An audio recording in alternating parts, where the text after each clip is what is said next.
Good afternoon and welcome to day 2 of the Security Watch India conference being hosted here by Security Watch India at the Hotel Lalit, New Delhi. I'm Raghav of Security Watch, and with me I have the honor and privilege of introducing to our viewers all across the world Mr. Shekhar Dutt. Welcome to the conference, sir. Thank you. Mr. Shekhar Dutt is the Deputy National Security Advisor. Prior to this, he was the Defence Secretary of the Government of India. Sir, we'd like to know, with your rich administrative experience, first in the armed forces, then in the administrative services, and now as the Deputy National Security Advisor to India, how have you seen the security paradigm change in India as far as civilians understanding security threats and the national security awareness is concerned? India is a fantastic area to work in, and nowhere in the world you have such huge responses from people when we are under a major strain, like say for example the national calamities or disasters or even war. Yes, sir. So, do you foresee the fact that the potential for civilians to take a greater part in the response to, understanding terrorism, understanding hostile reconnaissance? For example, when the terrorists do reconnaissance of an area, are the people trained enough, or are we as civilians trained enough to understand, okay, this is behavior out of the ordinary and that this should be reported to the police, and if so, to whom? Yes, I think the harnessing of the citizens' force and the civilian, and especially more of the urban fringes or of the rural areas, is very necessary. And we have experienced at many times whenever there was a requirement of blood donation, huge numbers of volunteers come after a terrorist incident. And that's a very important factor which we must see. It's on the same lines as you get public response if there's a cricket match, and the kind of public support which our cricket team gets is on the same lines, because I think there's a tremendous amount of national feeling when our nation comes under some kind of stress. Right, sir. Sir, given the fact that the disaster management responses are also used in times of security threats as well as when natural disasters strike.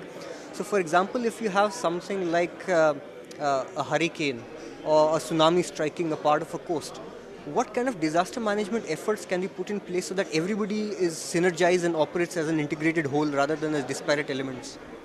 I think the responses I have seen in terms of different kind of organizations like the Grain Merchants Association or the Adatiyas and things like that in case of floods. Similar is extremely good, because they can be harnessed into providing not only food grain but also to make langars and things like that. It is required that the local administration, whether police or the civilian administration, network these. And now in major disasters, again, the public help is enormous. The government, of course, piles in through various channels, makeshift, say, houses, blankets, medicines, and this and that. But the amount of public help which is generated is quite significant, and that is where I think it is necessary to harness all this, network them, provide leadership so that they can be channelized into productive work.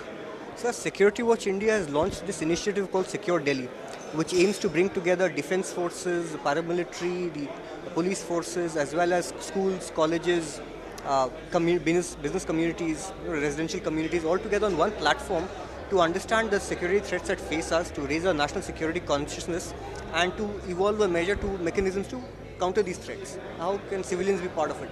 What do you think of these initiatives and would you endorse such an initiative? Certainly, I think these kind of initiatives are very, very important, and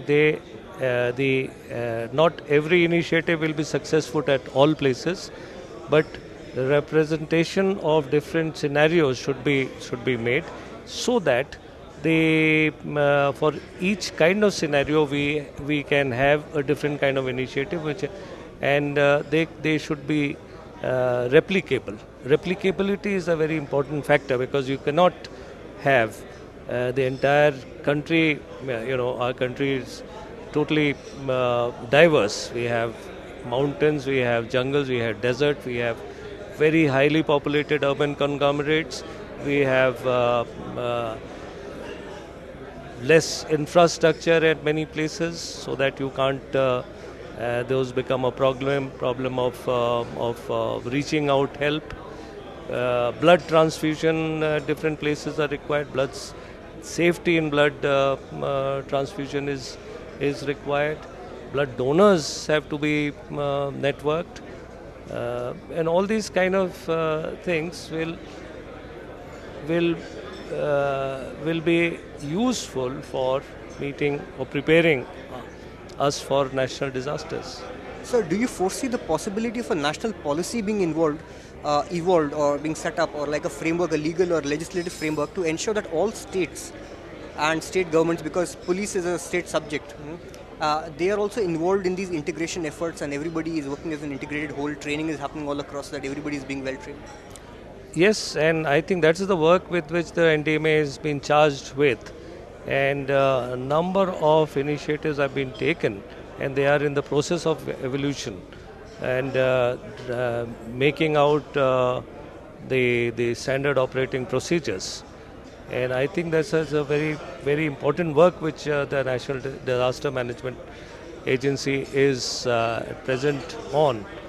And now all these, national level, state level, and the local level, each place will have its own responsibility, and this whole thing will be networked into a coherent operational device. Finally, sir, your concluding remarks for the conference and what you thought of our conference.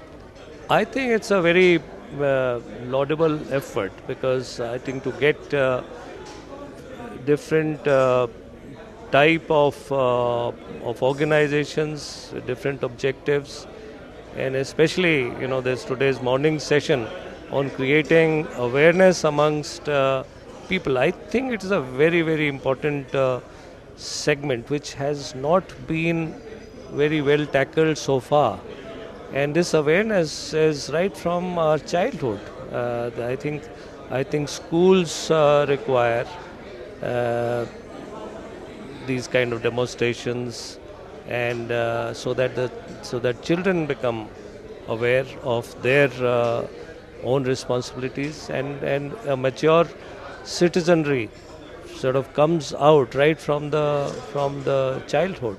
And I think it's a very, very important step which this conference has taken.